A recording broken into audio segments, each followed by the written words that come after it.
Nandito tayo sa Shabunara. Pati po ito, only all beef or all pork. Sana sanay pa ako mag-chopstick. Side dish pa lang panalo na ito.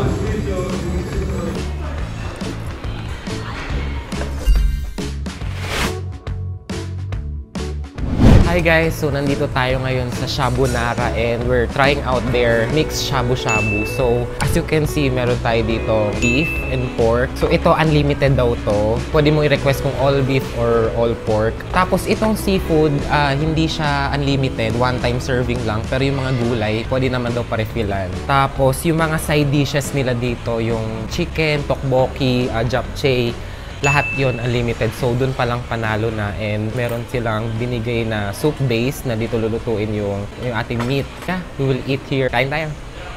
Tara. They have kimbap. Oh, they have fried chicken. They have japchae. Pati po ito, only. Kasama. Okay, that's good. Meron din tteokbokki. Adobo. They also have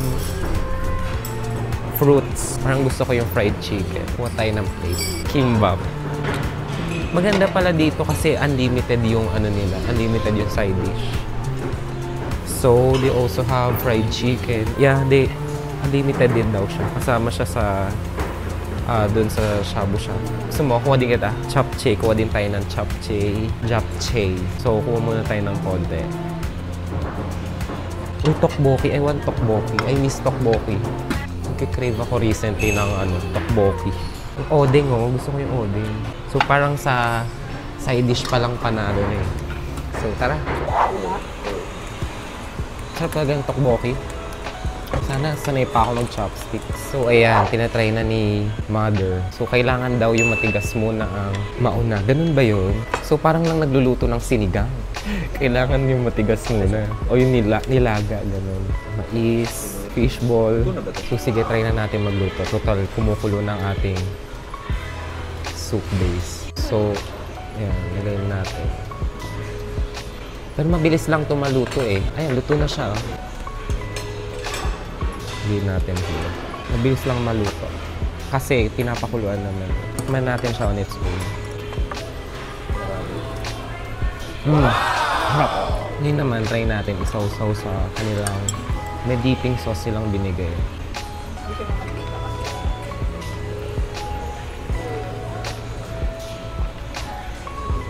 Nag-moist yung camera.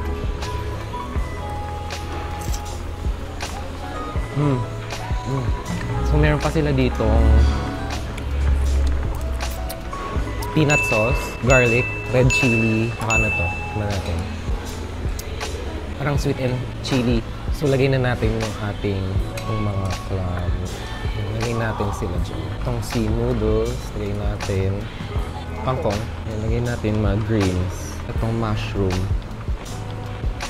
Itong egg, ano na to?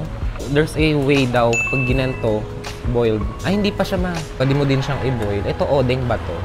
Fish cake ata. Lagay na natin. Ayan. May nakita akong mga trend sa ano. Kasi sasaw-saw. So, luto na. Ganun lang kabilis. Try natin to. Isa pa.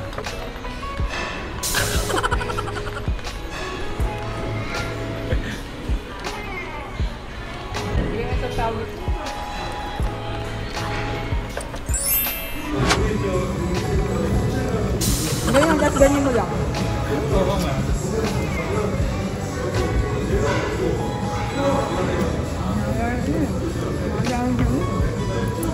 So, in-open ko yung noise cancelling for hindi masyadong maingay. Hindi kasi akong bagong mic, so hindi ko alam kung effective.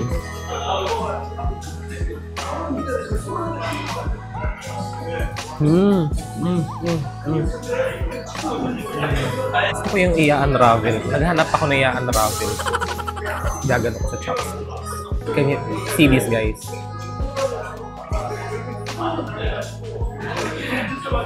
I'm a badass. Kaya partner lang. Mas mapula.